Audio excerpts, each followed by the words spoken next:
Hi, this is Donna. Welcome to DD Paper Crafts, and today I'm going to be making this satchel style gift bag which opens like so. I've made my bag to a specific size to suit specific gifts. And the main purpose of the video is to show you that you don't have to be limited by the cardstock size that you have to make the size of bag you want, and I'll explain that more moving forwards. Before we get into the video, the only thing that I would say is I've used 180 GSM for this project because it had specific colours that I wanted to use, and 180 GSM is too flimsy for this project. I have managed to strengthen elements up because I've used construction glue when I've added on my decorative sides, etc. But I would use a weightier cardstock going forward. So without further ado, let's get into the video. Because I've made the inner boxes to suit specific gifts, I needed boxes which were going to be beyond the scope of being able to use one A4 piece of cardstock. Would have had to use 12 by 12, which I didn't want to do. So to get around that, my idea was that I would create the walls of the boxes and then insert a base into the box, which could be a patterned paper, didn't necessarily need to be the same A4.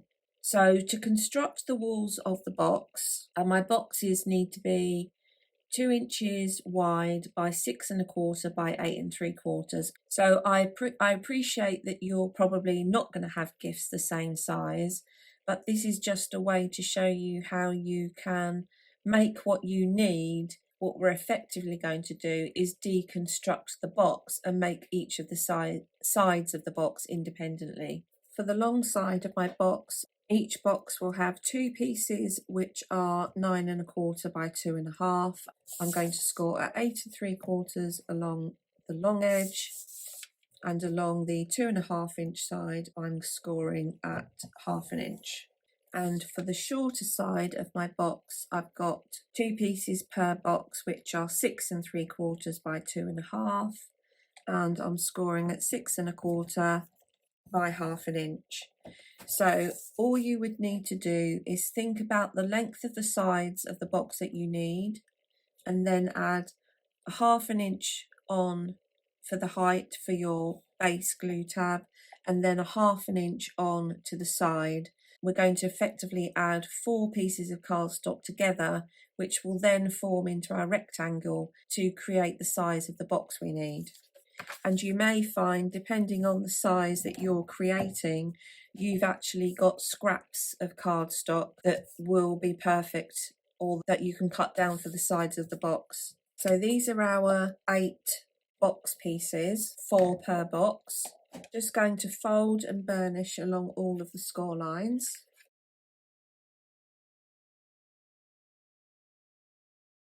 And then take each piece, cut away the corner piece where the score lines cross over, like so, and then cut a wedge into each of the glue tabs. And do that on all 8 pieces. So now what you want to do is take your short piece and a long piece, and we're going to add 4 pieces together. So we'll have a short piece, a long piece, a short piece, a long piece. Add them together using the side glue tabs, and concentrate on getting the bottom score lines lined up, because whilst it's in one long strip, we can, if necessary, trim along the top. So use whatever adhesive you prefer.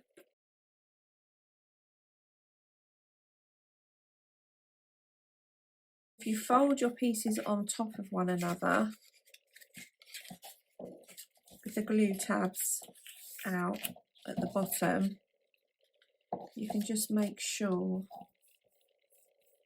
that that is sitting squarely on top of each other. So that's good.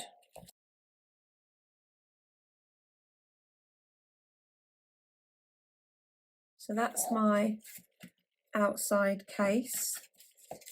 I'm just going to fold down and make sure all of the bottom tabs folding inwards. I'm just going to lay my piece on my scoreboard so that I can use the right angle on the scoreboard. Sit my piece in, and I can just make sure that when I join the piece together on the last corner, that is all sitting nice and squarely. And if I need to, I can just go around and adjust any of the sides. So that's our base tray. So I'm going to do that, repeat that process for the next tray. Then cut 2 pieces to go inside as a base for the box, and I've cut these to 1/8 of an inch under 8 3/4 by 1/8 of an inch under 6 1/4. I'm going to use my construction glue, add my glue around the tabs in the bottom of the tray, and obviously adding the base in is going to give it some rigidity, which it doesn't have at the moment.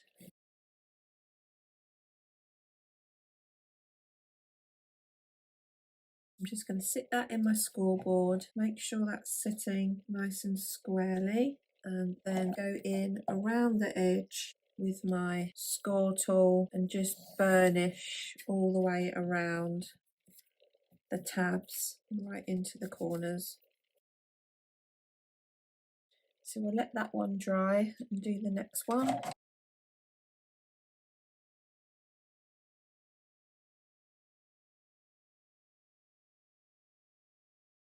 For the front and back panels of the backpack, I've cut 2 pieces. They're A4 cardstock in length, and they're 1/16 over 6 1/4 inches.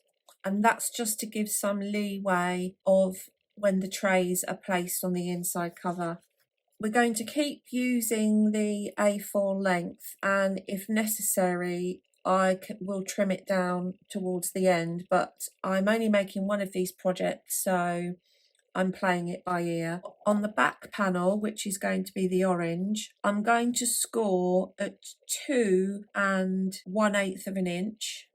And on the front panel, which is this red cardstock, I'm going to score at 1/2 an inch and then 2 5/8 of an inch. Just fold and burnish the score lines. Now, the reason for the additional 1/8 in each of these panels is we need a bit extra so that as the backpack opens, the trays at the bottom have got enough space to hinge backwards. I'm going to join the 2 pieces together. So I'm folding this glue tab over and adding glue. And I'm going to lay that over the top of the back panel and just make sure that the front and the back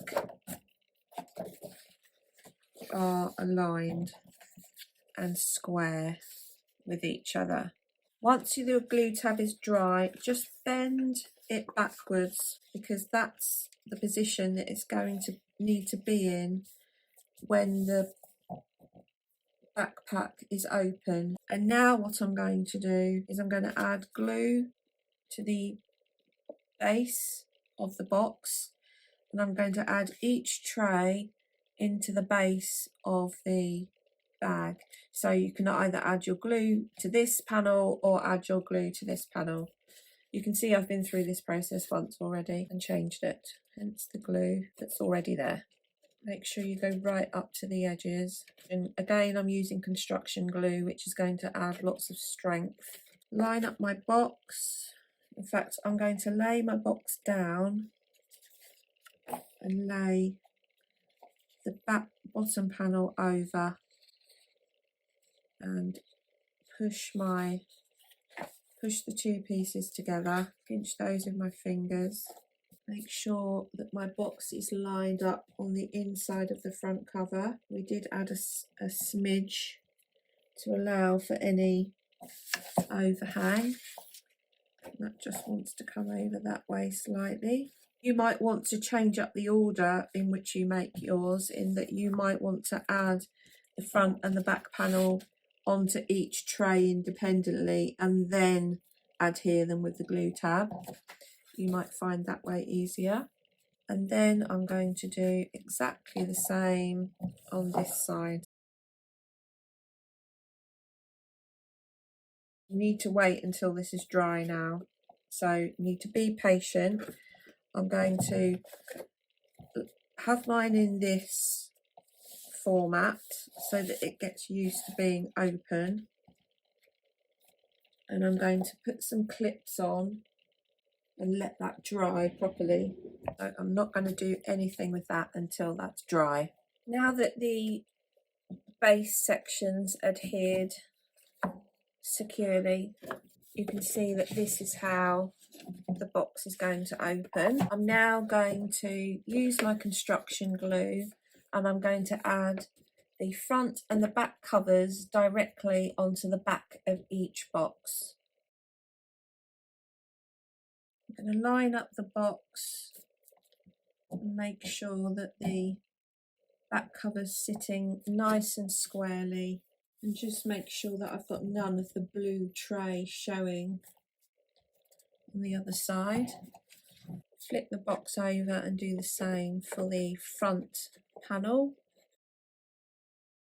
Make sure that the box is sitting on squarely and that my boxes are sitting on top of each other nicely. And again, I'm going to set that aside to let that dry thoroughly and let the construction glue do its work. Now I need to start to give some thought to the placement of the flap. I've cut a piece of cardstock which is the same width as the front and back panels. So the red was going to be my front and the orange was going to be my back. So the flap, I think, is going to start maybe about there, which is about 2.5 inches down, and then is just going to curve around the top of the trays like so.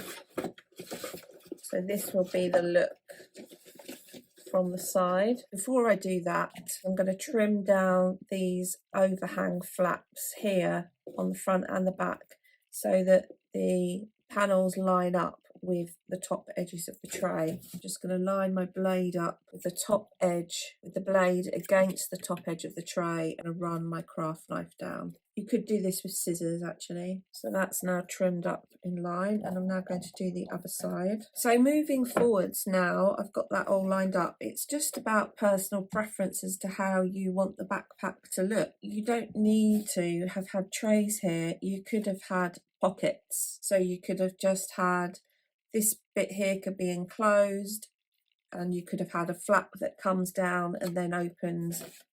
You know, it's entirely up to you. The first thing I'm going to do moving forward is decide how long I want my panel to be, because I would like to emboss the flap. It's just about playing around now and seeing what you like and what you don't like. I like how far that comes down on the front.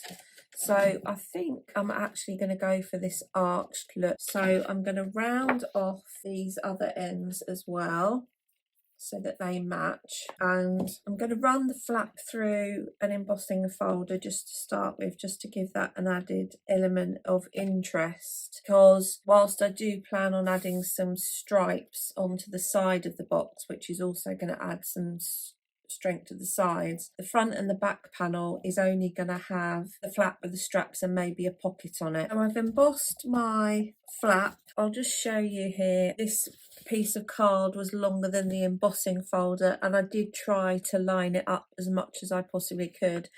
I have got this slight off line piece here where I obviously didn't line it. The way I'm going to put the flap on, this line is actually going to be lined up with where the piece comes over the front of the backpack, so it will make it less visible. What I'm going to do is start constructing and start adding all the other elements onto the box. I'm just going to put a pencil mark at my 2.5 inch mark, which is how far I wanted the flap to come down the back, and I'm going to then just make sure that I only put my construction glue beyond that line. Just going to line up the flap with the back of the box, making sure that it sits squarely. Whilst that's drying, I'm going to add my decorative strips onto the side. I'll do that and then I'll come back. I've added on the stripes onto the side and I'm now going to start to put the rest of the bag together. I've cut 4 pieces of A4 cardstock to 1 inch wide and I've glued 2 together and rounded the ends, and these are going to form the straps for the back. I've cut a shorter piece. This is 4 inches long and again 2 pieces, 1 inch wide. I've added 2 together and that's going to create a little loop which is going to go on the back. I've cut myself some straps and buckles for the front panel to stick down, and I've actually taken these from a backpack gift bag die set that I had, so that's providing me with the straps, but you can easily recreate these yourself. And I've also just cut a little pocket which is possibly going to go on the front. So I'm going to put the rest of the backpack together and then I'll come back and show you at the end. So here's the finished project. I've added my straps and a faux pocket onto the front, and the straps have got Velcro dot behind them which holds the bag closed.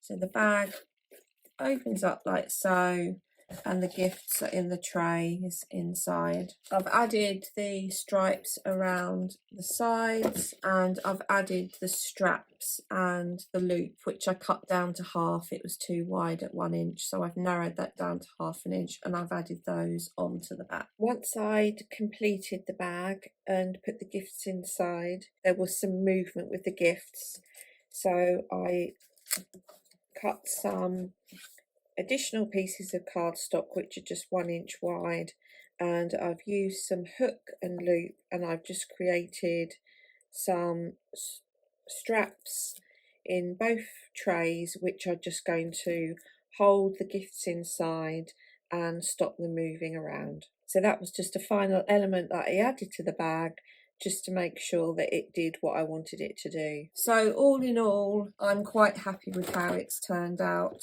I hope you've enjoyed today's video and that it has served its purpose, in that it was to show you that sometimes you don't need to be limited by the size of the cardstock that you have to create what you want. And if you have enjoyed today's video and you haven't done so already, please consider subscribing to the channel.